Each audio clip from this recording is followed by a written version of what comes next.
So I've talked before about how online pre-approvals are pretty much worthless, right? I'm going to give you a case study. I talked to a gentleman last week who had a pre-approval from an online lender. Let's say their name rhymes with Rick and Rones, right? For $200,000.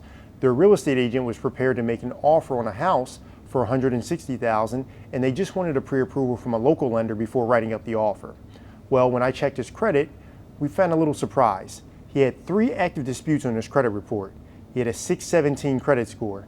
That meant 1, he could only qualify for an FHA loan, and 2, we were going to have a big issue. Here's why. If you have active disputes in your credit report, we're not actually calculating in the negative information from those trade lines because the disputes are removing it from the formula. We have to get any disputes removed from your credit report before you start the loan approval process. Here's why. If I pre-approve you up front with active disputes, and then the underwriter gets the file, they're going to ask that the disputes be removed. If the disputes are removed and your credit score drops, now that buyer may not qualify for the same amount of house, or they may not qualify for a loan at all.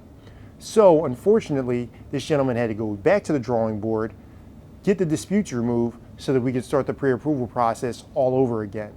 He could have saved himself a lot of time and energy had he known about online lenders being worthless, but it's not a conversation that's often had. That's why it's important when you're working with a competent real estate agent that they have a relationship with a local lender who can run the numbers up front so you don't waste time looking at houses that you can't afford to buy.